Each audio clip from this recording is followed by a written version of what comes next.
Kidlat News Updates.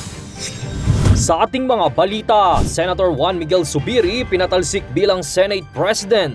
Kontrol ni Mayor Alice Go sa pulisya ng Bamban, iniutos ng DILG sa NAPOLCOM na tanggalin sa alkalde. Iran President kumpirmadong patay sa helicopter crash. NBA semis kasado na. Ako po si Cesar Soriano, kasama ang buong puwersa ng Kidlat News Channel para ihatid ang mga nangungunang balita sa buong kapuluan ngayon. Papalitan ni Senator Francis Chis Escudero si Senator Juan Miguel Mig Zubiri bilang Senate President.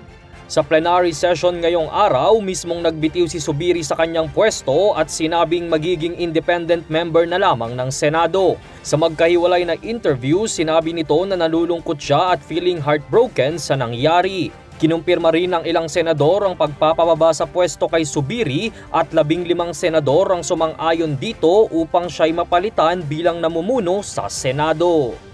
Inatasan ni Department of the Interior and Local Government o DILG Secretary Benjamin Abalos Jr. ang National Police Commission o NAPOLCOM na umpisahan na ang proseso na tanggalan ng kontrol si Bamban Tarlac Mayor Alice Go sa lokal na pulisya sa kanyang nasasakupan. Sa ilalim ng NAPOLCOM Memorandum Circular No. 99010, lahat ng nahalal na governors at mayors ay agad na magiging representative ng ahensya.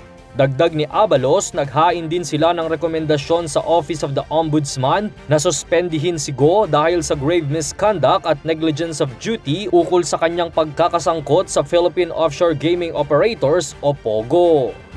Kinumpirmang nasawi sa helicopter crash nitong Lunes si Iranian President Ebrahim Raisi matapos ang ilang oras na paghahanap sa mabundok at mahamog na lugar sa East Azerbaijan Province kung saan naganap ang aksidente.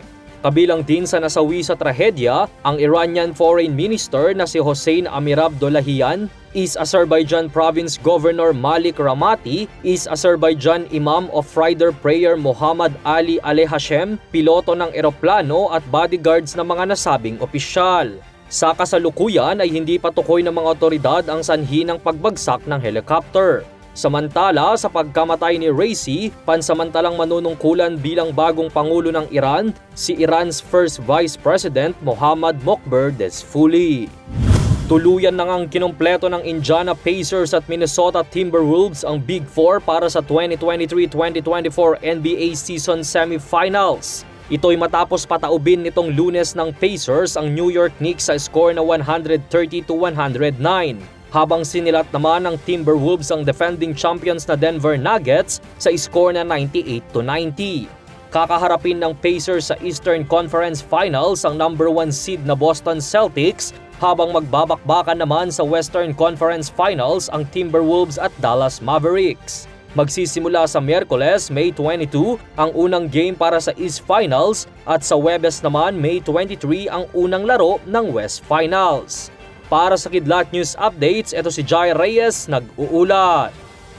At inyo pong natungayan ang mga headlines sa nakalipas na mga oras.